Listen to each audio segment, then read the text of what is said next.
शक्ति सेना ने ई रिक्शा स्टैंड उपलब्ध नहीं कर जाने के विरोध में ई रिक्शा की चाबियां जिला कलेक्टर महोदय को सौंपी एवं ई रिक्शा स्टैंड आवंटित किए जाने की मांग को लेकर ज्ञापन दिया।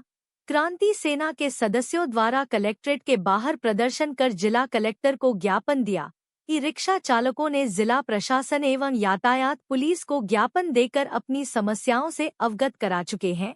शहर में ई रिक्शा स्टैंड नहीं होने के कारण ई रिक्शा चालकों को गंभीर समस्याओं का सामना करना पड़ता है। ई रिक्शा चालकों को जिला कलेक्टर द्वारा 1 माह में उनकी समस्या के समाधान का आश्वासन दिया गया। हम 8 महीने से प्रयास में लगे हुए हैं कि हमारे को जो ई रिक्शा वाले हैं उनके स्टैंड मिल जाएं, लेकिन प्रशासन ने 8 महीने से कोई सुनवाई नहीं करी है। पिछले अभी इस महीने 9 तारीख को हम आए थे, तो हमने प्रशासन को चेतावनी दी थी कि आगामी जो 14 तारीख है, अगर इस बीच में हमारे को कोई समाधान नहीं दिया गया तो 14 तारीख को ई रिक्शा वाले आएंगे और अपने जो ई रिक्शा की चाबियाँ साहब को देंगे और ई रिक्शा सौंपेंगे।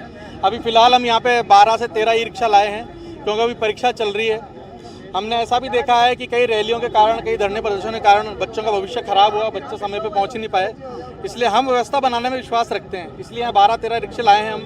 बाकी सारे अग्निशमन पे रिक्शा खड़े हुए हैं। अगर साहब आदेश करेंगे कि यहाँ लाके जमा करवाओ तो हम यहाँ लाके जमा करवा देंगे। जब तक आज कोई निर्णय नहीं होगा, कोई भी रिक्शा वाला यहाँ से जाने वाला नहीं। कोई भी नहीं जाने वाला यहाँ से। अभी अजमेर शहर में कहीं भी आपके खड़े नहीं होने देते? नहीं, कहीं भी खड़े नहीं होने देते हैं साहब, कहीं भी खड़े नहीं होने देते हैं। दूसरा ये है कि चलती गाड़ियों के भी फोटो खींच करके चालान कर देते हैं। दूसरा ये है कि अगर कहीं पे साहब बस स्टैंड के अपन सबसे करीब खड़े हैं, बस स्टैंड का ही ले लो, अगर वहाँ पर कोई सवारी ई रिक्शा वाले को हाथ देती है और सवारी खुद बैठना चाहती है तो उसके अंदर भी ऑटो वाला आकर के लड़ते हैं, कहते हैं भैया हमारा स्टैंड है। जबकि मैं आपको एक बात बताना चाहता हूँ, जो प्रशासन ऑटो स्टैंड भी अलॉट करता है वो शहर का कोई भी ऑटो आकर के वहाँ खड़ा हो सकता है, लेकिन जितने भी स्टैंड बने हुए शहर के अंदर उन्होंने अपनी बापोती बना ली है।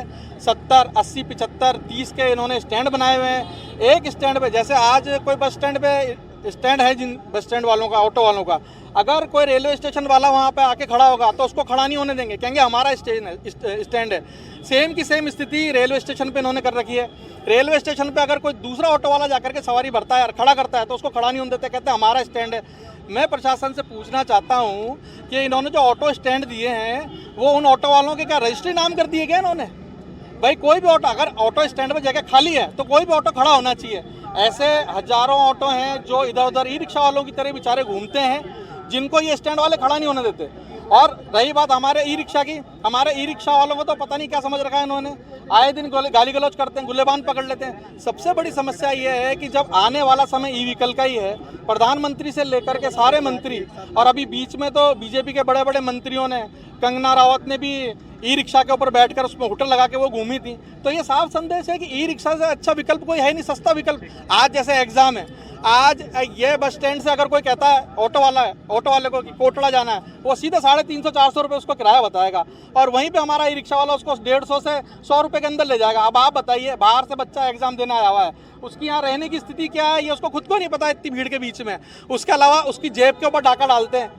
तो सबसे सस्ता और सबसे अच्छा विकल्प ई रिक्शा है, जिसको आज तक नज़रअंदाज किया गया, लेकिन आज हम यहाँ पे आए और हमारा हक लेके ही जाएंगे। मांग पूरी नहीं होती है तो?